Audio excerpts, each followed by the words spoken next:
On our last episode of Love in the Real World, we talked about how Anna Ruby Falls got its name and how Captain Nichols was all a part of that.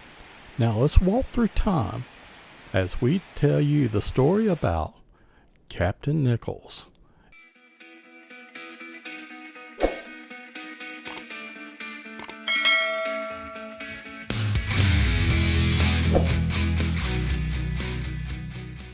Sometime in the 1820s, Dan Brown purchased land in the Nacoochee Valley from the Indians, where this church sits today. In 1869, Captain Nichols purchased 473 acres from Daniel Brown's estate. February 17, 1835, James was born. His parents were Richard and Abby Nichols from Connecticut. He also had a sister named Rebecca who was born in 1823.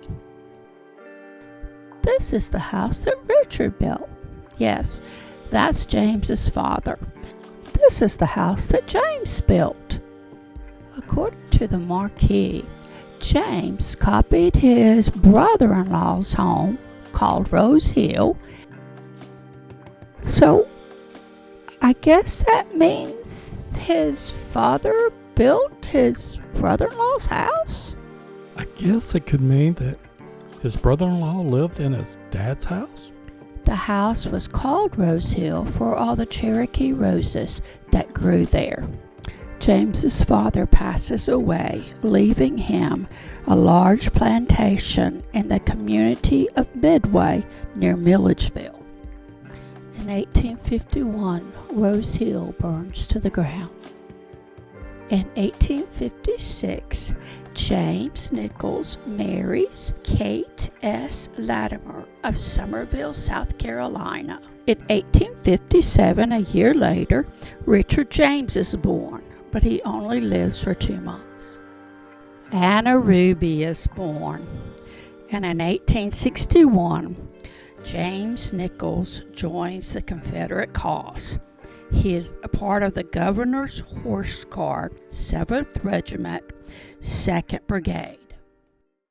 According to the Southern Recorder, dated January 24th of 1860, the uniforms were made in New York City, costing around $2,000.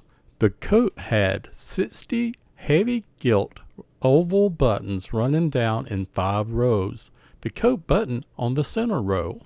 In 1862, Eugene, their second son, dies, having only lived a year. Also in this year, James becomes a captain. Captain Nichols, now a colonel, returns home after surrendering. He has malaria, and he learns that his wife has been attacked by 2 Union soldiers. In 1869, Colonel Nichols retires to the White Sulphur Springs Resort, which is near Gainesville, to recover from malaria. The same year discovers the nearby Nacoochee Valley. He had inherited a great fortune from a Yankee relative, and he began purchasing vast amounts of land.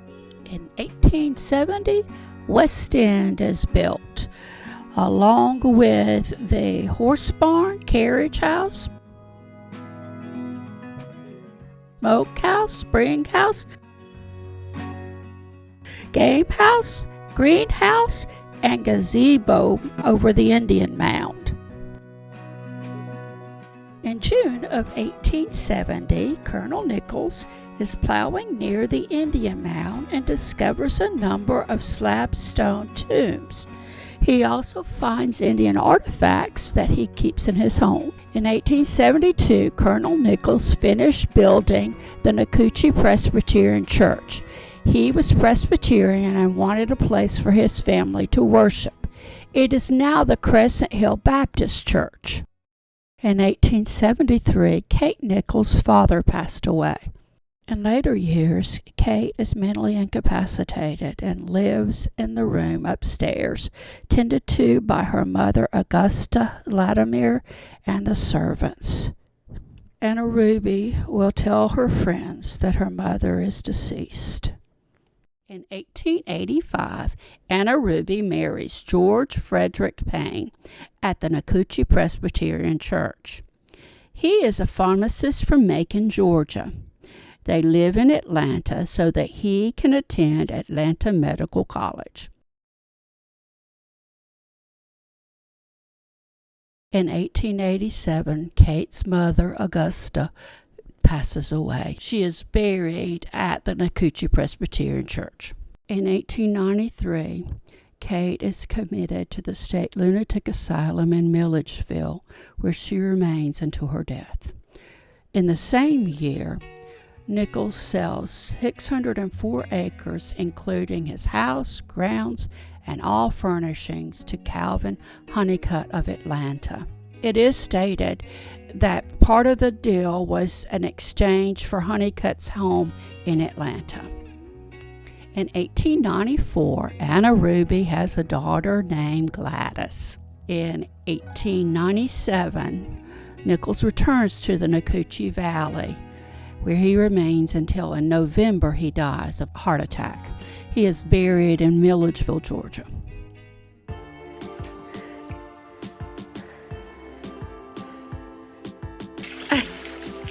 It's so silly.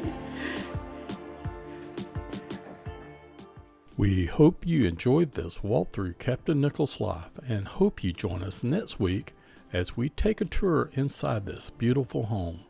So until next time, bye-bye.